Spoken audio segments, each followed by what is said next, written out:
What if the reason you keep quitting the things you swear you'll finish isn't because you're lazy, weak, or undisciplined? What if your brain has quietly learned that quitting is the fastest way to make you feel safe again? Think about the pattern. You start something that actually matters to you. You're excited. You make a plan. You imagine what your life could look like if you finally followed through. Then, progress gets slower, doubt appears, and suddenly you're thinking, maybe I'll do it tomorrow.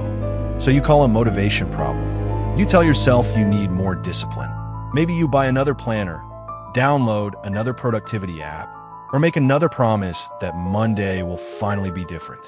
And for a moment, that feels productive too, because planning gives you the feeling of progress without forcing you to face the possibility of failure. You can organize the life you want without ever risking finding out whether you can actually build it. But what if motivation was never the real problem? Because when you decide to quit, the pressure disappears. You no longer have to wonder whether you'll fail, disappoint yourself, or discover that you're not as capable as you hoped. You feel relief, and that relief teaches you something.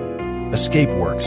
So the next time a difficult goal creates that same discomfort, you already know what to do. Delay it. Avoid it. Quit it. But here's the part most people never notice. Eventually, you don't need to experience failure to avoid it. The possibility is enough. You don't apply because you might be rejected. You don't start because it might fail. You don't finish because finishing means discovering whether you're actually good enough. You're not always running from failure. Sometimes, you're running from the possibility of finding out. And after enough repetitions, something changes. You stop saying, I quit this time. You start saying, I'm someone who always quits. The behavior becomes an identity. And now, starting again feels dangerous. Because another failed attempt wouldn't just hurt. It could confirm the story you've been telling yourself. So you avoid the thing. Avoiding means you don't practice. Not practicing means you don't improve. Not improving makes you feel incapable. And feeling incapable makes you avoid it again. Avoidance becomes the evidence. The evidence strengthens the identity. And the identity creates more avoidance. That's the trap. You think you're protecting yourself from failure, when you're actually protecting a story about yourself that keeps you stuck. But here's where the pattern can finally break. If that story was built through repeated evidence, you don't need to destroy it overnight. You need to give yourself different evidence. Forget becoming suddenly disciplined or fearless. Start embarrassingly small. Read 5 pages. Work for 10 minutes. Take the walk.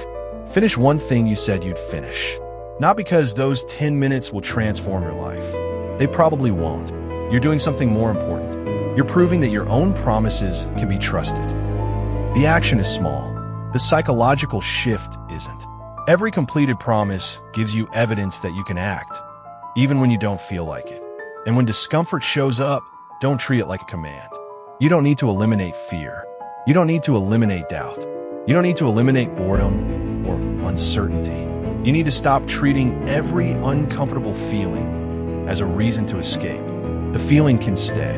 You can still move. That's how you teach yourself something new. Discomfort doesn't automatically mean danger. So the next time you feel yourself wanting to quit something that matters, don't ask, what's wrong with me? Ask, what am I trying to protect myself from right now? Maybe it's failure. Maybe it's rejection. Maybe it's the fear of finding out you're not as capable as you hoped. Whatever it is, take one small step without running from it. Because eventually, you'll realize the fear is still there, but it no longer gets to decide for you. You weren't weak. You were protecting yourself. And now, you can finally choose what you're willing to risk for the life you actually want.